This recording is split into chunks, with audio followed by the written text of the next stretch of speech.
Oke, Assalamualaikum warahmatullahi wabarakatuh. Salam, salam, Om Swastiastu, Namo Buddhaya. Salam kebajikan, Rahayu, Rahayu, salam Pancasila Merdeka. Baik teman-teman, kali ini kita akan membahas mengenai berpikir kritis menurut Ennis. Jadi Ennis ini merupakan salah satu seorang yang mempunyai spesialisasi bidangnya itu ada di bidang pendidikan filsafat gitu. Ennis mendefinisikan bahwasanya berpikir kritis itu adalah sebagai suatu proses intelektual yang melibatkan analisis, evaluasi, dan juga sintesis informasi. Individu yang berpikir kritis yang dimaksud Ennis itu adalah yang pertama, mampu untuk menganalisis informasi, seperti memecah informasi menjadi bagian-bagian yang lebih kecil untuk memahami hubungan antar bagian tersebut. Yang kedua ada mengevaluasi argumen, menilai kekuatan dan kelemahan suatu argumen dengan mempertimbangkan bukti, asumsi, dan implikasi.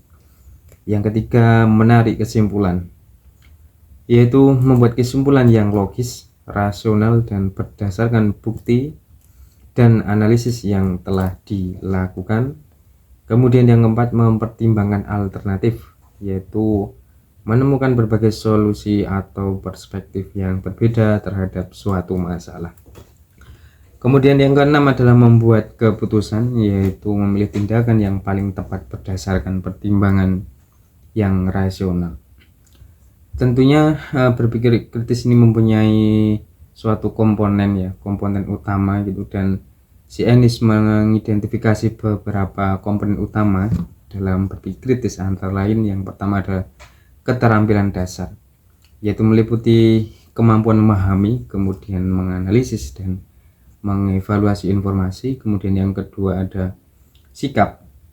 Nah, sikap di sini adalah terbuka terhadap pandangan yang berbeda, mau belajar dari kesalahan, dan memiliki rasa ingin tahu yang tinggi. Kemudian yang ketiga ada nilai, yaitu menghargai kebenaran, kejelasan, akurasi, dan relevansi. Penerapan berpikir kritis di dalam aspek kehidupan sehari-hari bagi siswa-siswa kita itu dalam konteks pendidikan itu tentunya mempunyai suatu keuntungan tersendiri, yaitu dapat membantu siswa mengembangkan kemampuan belajar mandiri, memecahkan masalah, dan membuat keputusan yang rasional. Yang kedua, di dalam konteks pekerjaan nanti akan meningkatkan produktivitas, kreativitas, dan kemampuan beradaptasi dengan perubahan. Yang ketiga, dalam kehidupan sehari-hari tentunya ini akan membantu individu atau siswa itu membuat keputusan yang lebih baik, mengatasi masalah, dan dapat berinteraksi dengan orang lain secara efektif. Terkait dengan contoh penerapan berpikir kritis, misalnya ketika kita membaca sebuah artikel berita maupun jurnal, itu kita dapat menerapkan berpikir kritis dengan cara yang pertama menganalisis sumber berita. Menganalisis sumber berita yang dimaksud adalah apakah sumber berita tersebut kredibel dan dapat dipercaya. Nah, disitulah salah satu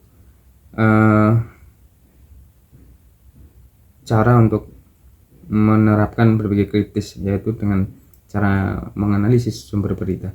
Kemudian yang kedua adalah mengevaluasi argumen yang diajukan. Apakah argumen tersebut didukung oleh bukti yang kuat atau bias atau kepentingan tertentu yang mendasari argumen tersebut. Kemudian yang ketiga ada mempertimbangkan perspektif lain.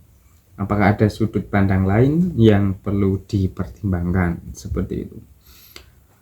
Jadi kesimpulannya bisa kita tarik satu kesimpulan bahwasanya memang berpikir kritis itu merupakan keterampilan yang sangat berharga dalam era informasi saat ini, apalagi kita memasuki abad 2.1. Itu dengan menguasai keterampilan berpikir kritis itu, maka siswa-siswa kita, individu kita dapat menjadi warga negara yang cerdas, produktif, dan bertanggung jawab. Sekian penjelasan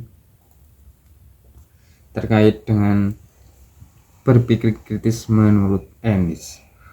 Sampai jumpa di video selanjutnya. Jika ada salah kata, saya mohon maaf yang sebesar-besarnya. Assalamualaikum, salam, Om Swastiastu, Namo Buddhaya, salam kebajikan, rahayu, rahayu, salam Pancasila, merdeka.